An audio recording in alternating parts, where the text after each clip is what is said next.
الهواء في العالم الغريب ولا خانق، والبرد كيدخل في العظام، العيون اللي وسط الظلام قربت بزاف. واحد المخلوق بان كامل قدامنا، طويل عظامو بارزين، الوجه ديالو بلا ملامح واضحه، غير السواد كيتحرك. سمعت تجمد بلا ما يتحرك هشام جرني من يدي. رانا هاد الوحش غادي يهاجمنا. وفجأة حسيت بقلبي كيتقلص، داك الرابط اللي ديما حاسه مع قريني بدا كيتمزق، الصوت في دماغي تبدل بحال شي واحد كيتعذب باش يخرج. خليني هاد المره غير انا اللي نقدر نوقفه. السلام عليكم الخوت، مرحبا بكم في فيديو جديد. الفيديو ديال اليوم غادي يكون الجزء الثاني ديال القصه. يلا باش مطولش عليكم خليو شي لايك شي كومونتير بارطاج، ويلا نبداو في القصه. ما بقيتش عارفه واش نصدق ولا نكذب. هو طل، هو صوت كيدوي في دماغي، نسخه مني ولكن ماشي انا. قال لي غادي نعاونك وغادي نوريك الادله اللي مخبيه، وانا ما قدرتش نرفض. بحال رجلي مشدوده بشي خيط ما كيبانش، وكيجرني خطوه بخطوه، حتى صحابي بلا ما يسولوا بزاف تبعوني في هاد الطريق اللي ما بايناش فين غادي توقف. كنت واقفه وسط قسم قديم، الليل ديجا طاح والبرد دخل من الشرجم كيدير بحال انفاس شي حد كيقرب مني. في وسط هاد السكون صوتو رجع، ماشي من برا، من داخل. رانا الوقت كيقرب، خاصك تشوفي بعينيك باش تفهمي. قلبي بدا كيدق بقوه، وانا كنحاول نجاوب غير بصوت خفيف. شنو بغيت توريني؟ الدليل الاول راه قريب في المكتبه القديمه ديال المدرسه، كاين شي حد مخبيها ونساوها، ولكن انا ما نسيتهاش. هشام لاحظني كنهمس، قال لي ارانا مع من كدوي؟ قلت ليه هو. هزيت راسي بايجاب وانا باقي مركزه في الصوت. بواب قال بصوت متردد، اش قال لك؟ كاين دليل في المكتبه القديمه، خاصنا نمشيو دابا. اسماعيل شد نفسه، واش نتبعوه؟ رانا ما عندناش اختيار، هو اللي عنده المفاتيح. خرجنا من القسم، طريق المكتبة كان مظلم بحال شي نفق، والخطوة كتسمع بحال الرجع الصدى ديالها من تحت الارض. منين وصلنا للباب ديال المكتبة لقيناه مسدود بسلاسل قديمة. قال لي قرب المفتاح الصغير اللي في يديك اليسار. تفاجأت، انا فعلا كان عندي مفتاح صغير عطاه ليا قبل، بلا ما نعرف علاش قربته، والسلاسل طاحوا بوحدهم بحال شي حد حلهم من الداخل.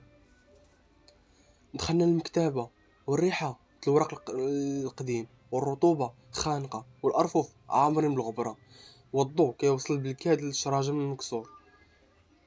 رجعي لنهاية الممر راه تحت الرف الثالث من اليسار. مشيت ببطء، حسيت بالبرد كيزيد كل ما قرب. رجعت حركت الكتاب اللي تحت، ولقيت صندوق حديد صغير ولكن بحال رموز غريبة. هشام تنفس بقوة. واو، شنو هذا؟ هنا البداية، تفتحيه وغادي تشوفي أول وجه من الحقيقة. يدي كانت كترجف، ولكن فتحت الصندوق وفجأة الضوء ضعيف خرج من الداخل، وبان فيه صورة قديمة للأستاذ المقتول، ومعاه ثلاثة أشخاص آخرين. واحد واحد منهم بان عليه مألوف، بحال شي وجه شفتو في بلاصة أخرى. شديت الصورة بيدي وقلبي بدا كيدق بزاف. الضوء اللي خارج منها ماشي طبيعي، بحال شي حد جاي من عالم آخر. هشام قرب راسو وشاف، واش بصح هذا هو الأستاذ؟ بواب زاد، اش كيدير مع هاد الناس؟ شكون هادو؟ قبل ما نجاوب الصوت في دماغي رجع قوي هاد المرة. شوفي مزيان في وجه الثالث، راه ماشي غريب عليك. قربت الصورة للضو ديال الشرجم، وبان وجه الثالث واضح. تجمدت في بلاصتي بلا ما نحس. كان نفس الوجه اللي حلمت بيه البارح، نفس الابتسامة الباردة، نفس العيون اللي عامرين سواد. مستحيل، همست وانا يدي كترجف. اسماعيل شدني من كتفي. شنو كتعرفيه؟ ما قدرتش نجاوب، غير الصمت اللي جا من الداخل. ايه، هو جزء من الحقيقة اللي كنتي باغاها. كل شيء بدا معاهم، وهاد الصورة هي الباب. وفجأة المكتبة كلها تحركات، الكتوبة بدات كطيح من الرفوف بوحدها، والبرد زاد حتى ولينا كنطرشفو كاملين. هشام غوت، رانا الباب تسد. جريت الباب فعلا مسدود، السلاسل رجعت بلا ما نقيسها. ما تخافوش، هذه غير البدايه، خاصكم تدخلوا للعالم ديالي باش تفهموا الباقي. جريت الباب فعلا مسدود، السلاسل رجعت بلا ما نقيسها. ما تخافوش، هذه غير البدايه، خاصكم تدخلوا للعالم باش تفهموا الباقي. الغبره بدات كتوجد في وسط المكتبه، وتحولت لدوامه صغيره كتسحبنا انا وصحابي. كيشوفوا الرفوف وانا كنسمع الصوت ديالو كيزيد يقرب. قدمي راسك، رانا غير انت اللي تقدري تدخلي، هما غادي يتبعوك ولكن القرار ديالك. حسيت بحلقي ناشف ورجلي بحال مقطوعه، والدوامه كتكبر قدامي. الدوامه كتكبر قدامنا، والريح كتدور بحال شي عاصفه صغيره وسط المكتبه. الوراق طاروا والكتب تفتحات بوحدها، وكأن شي يد خفيه كتقلب فيها. انا تجمدت في بلاصتي، والصوت كيعاود: رانا غير خطوه وحده وغادي تبداي تشوفي اللي عمر عين بشر شافتو. هشام كيغوت: رانا ما تدخليش، ما كاينش الرجوع.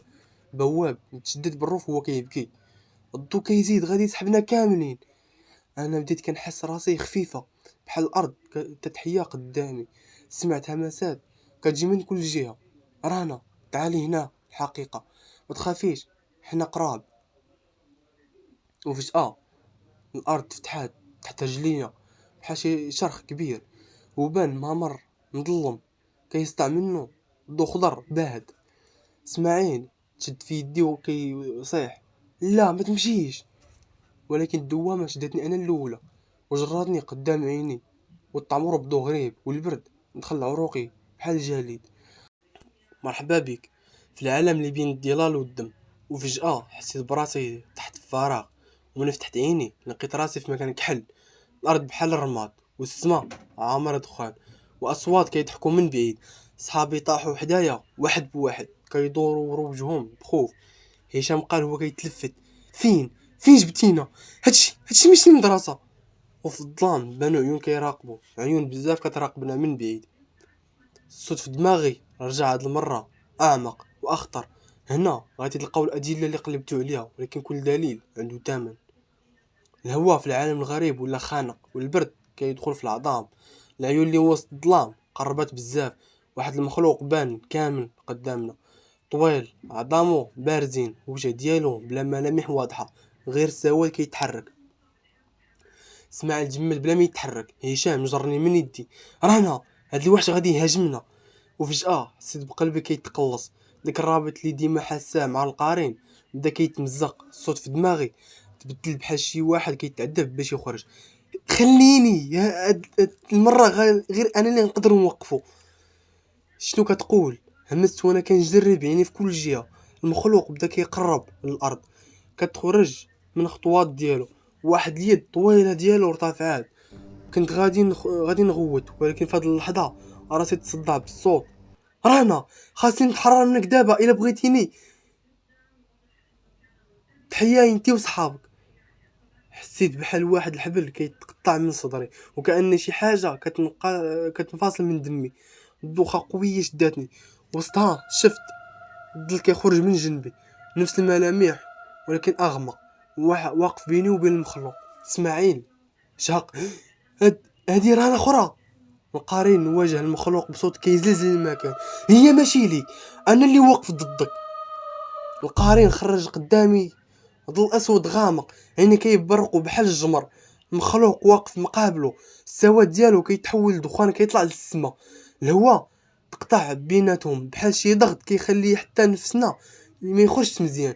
سمعان غطا ودنيه، صوت غادي يفرق عليه راسي.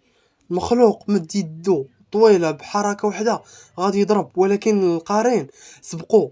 صوته كان بحال هادر العاصفه: هي ماشي لي وانا ماشي عبدك. تصادموا فجأة بلا سيف ولا سلاح، غير موجات سوداء كتضرب في بعضها. المكتبة المهجورة اللي تجرينا منها تصورات قدام عينينا وبقات كتفتف بحال الزجاج. الأرض رجعت تحتنا، والغبرة عمرت الجو. الأرض.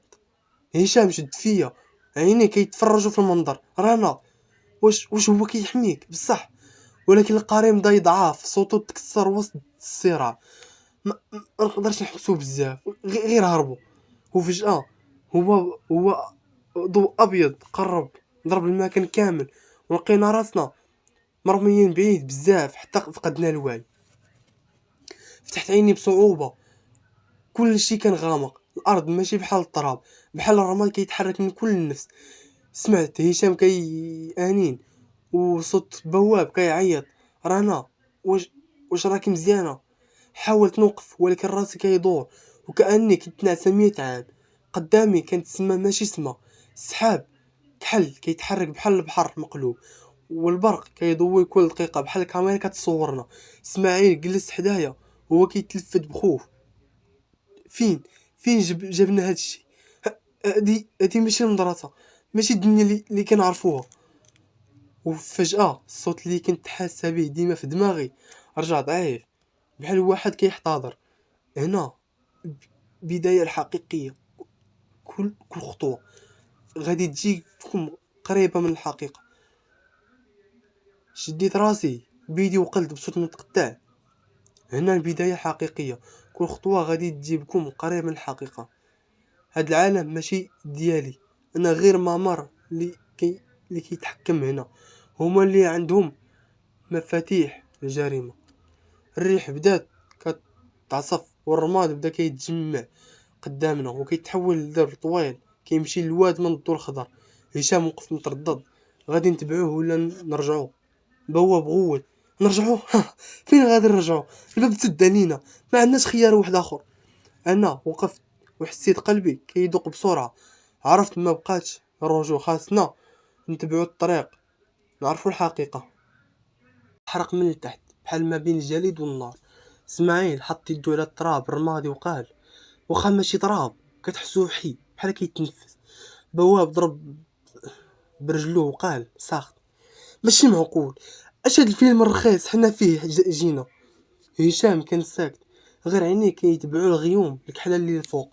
سولني بصوت خافت: رانا، واش باقي كتسمعيه؟ تنفست بعمق وقلت: باقي، ولكن صوته ضعيف بحال كيضيع. وفجأة رجع الصوت واضح شويه: الطريق غادي يبان، ما تردوش، اللي كيسميو راسهم الحراس كيتسناوكم. شديت راسي، حسيت بحريق صغير في ودني. اسماعيل قرب مني: رانا، اش كاين؟ قلت بصعوبة. قال لي: كاينين حراس كيتسناونا، ولكن ما عرفت علاش. من بعيد بدا الرماد كيتجمع بحال الدوامة حتى تخلق درب طويل كيضوي بخضرة باهتة. هشام تقدم خطوة وقال: هذا هو الطريق اللي خاصنا ندخلو فيه. بواب وقف قدامه وحط يدو على كتفو وقال: ويلا كان فخ. جاوبو هشام بحده: واش عندنا شي اختيار اخر؟ سكتنا كاملين. انا حسيت بشي حاجه غريبه، بحال الطريق كيعيط عليا بالاسم ديالي وكانه عرفني من قبل. دخلنا في داك الطريق المضيف بالخضره الباهته. الخطوه ديالنا كانت كترن في الصمت بحال الطرقات على الحديد المجوف. كل ما مشينا شويه الضوء بدا كيضعف والرماد اللي على الارض بدا كيتحول لضباب خفيف كيرتفع من تحت رجلينا. الهواء تبدل ولا ثقيل بحال كندخل في مغاره بلا باب. حسيت صدري كيضيق ونفسي ولا متقطع. فجأة سمعت صوت كيهمس قريب من ودني وبحال واحد واقف ورايا. رانا. درت نتلفت بسرعة، ما كان حتى واحد. بواب لاحظ الارتباك ديالي وسولني: اش كاين؟ قلت وانا كنفكر ودني سمعت شي حد كيعيط عليا بصوت واعر بحال كيعرفني من شحال هادي. الضباب بدا كيطلع بزاف حتى ما بقيناش كنبانو لبعضياتنا مزيان. هشام صاح: رانا فين مشيتي؟ جاوبتو: انا هنا. لكن الصوت اللي جا من بعيد ما كانش ديالو، نفس الكلمه نفس الصيغه ولكن بنبره اخرى: انا هنا. برد قطع ظهري ووقف شعري. اسماعيل بدا كيتلفت قال: الضباب راه كيقلط الاصوات ديالنا. حاولت نقرب من هشام ولكن كل خطوه كنت كنحس الارض كتغوص شويه والضباب كيتقلص على راسي بحال اليد خانقه. وفجأة شفتو من وسط الضباب جوج ديال العيون كبار كيقربوا كيبانوا شويه بشويه وكأن شي كائن واقف ما كيبغيش يخرج كامل. وقفنا بلا حركه، غير العيون كتركز علينا ولمسات من المكان. رجعوا، ما خاصكمش تكونوا هنايا، رانا. انا حسيت بحال شي واحد حط يدو البارد على كتفي. تلفت، ما كاين حتى واحد. العيون باقا كتشعل في وسط الضباب قريبه ولكن عمرها ما وضحت كفايه باش نشوفوا شكون وراها. الهمسات زادت ولا كيتشابكوا بحال الاصوات بزاف كتجي من بلايص مختلفه. رجعوا، ماشي هنا، رانا. صوت قلبي ولا كيغلب على ودني، حسيت دماغي كيتشد بحال الا شي حد كيجرني من الداخل. بواب شد ايدي وقال بصوت مبحوح: ما تبقايش تردي، راه كيقلدنا. لكن كان فات الفوت، لاني سمعت صوت ديالي انا خارج من وسط الضباب. خلوني، انا غادي نكمل بوحدي. كلامي انا بصوتي، ولكن انا ماشي ما قلتش هادشي. الرعب جمد دمي. الضباب بدا كيتحرك بحال الموجه كتقرب منه، والعينين كيختافوا شويه ويرجعوا يبانوا من بلايص اخرى، بحال الا كائن ماشي ثابت كيتنقل بسرعه بلا ما نحس. اسماعيل غمض عينيه وقال: راه كيلعب بينا، ما باغيش يبان دابا، غير كيبغي يرهبنا.